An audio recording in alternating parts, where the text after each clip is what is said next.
Hi, Dr. Jen Andrade, the Active Persons Chiropractor, and today I am going to be talking about some different ways that we can treat carpal tunnel syndrome.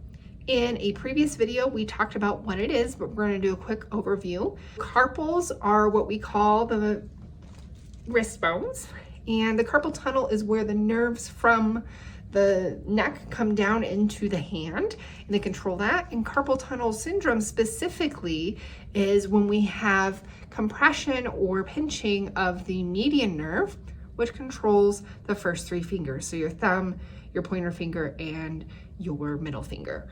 And we can have weakness, numbness, tingling, and that can really be painful and cause some real problems in our function. Let's talk about a couple things that we can do to alleviate some of the symptoms of carpal tunnel syndrome.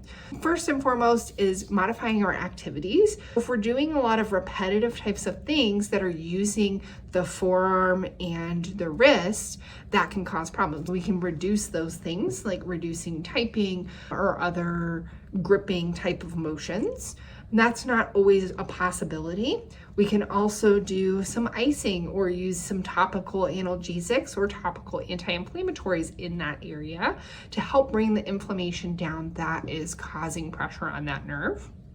I definitely recommend stretching and soft tissue therapy, so massage.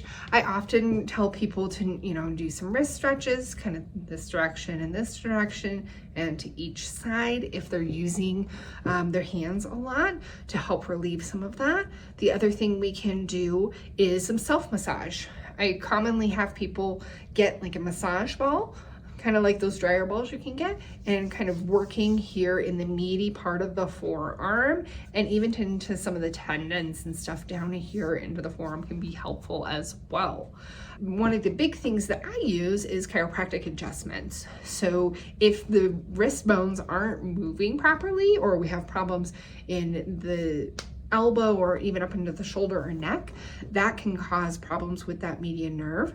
And I see a lot of times that this can help give patients relief by making sure that those joints are moving properly, which gives that nerve plenty of room to do what it needs to do and reduces that inflammation. The other thing that I can recommend is doing some strengthening exercises so that we are not putting so much stress onto the wrist and forearm. And then ergonomics is another big piece. If our wrist or hand is not in a good position while we're doing our work, using a mouse, typing, those types of things for hours a day, 5 days a week, every week, then that can cause a problem too. That's another video that would be a little more in depth, but these are just a few of the things that you can do to help alleviate some of the symptoms of carpal tunnel syndrome. If you need additional support with this, I'd be happy to help. Please reach out. Thanks for listening. Dr. Jen Andrade, the Active Persons Chiropractor.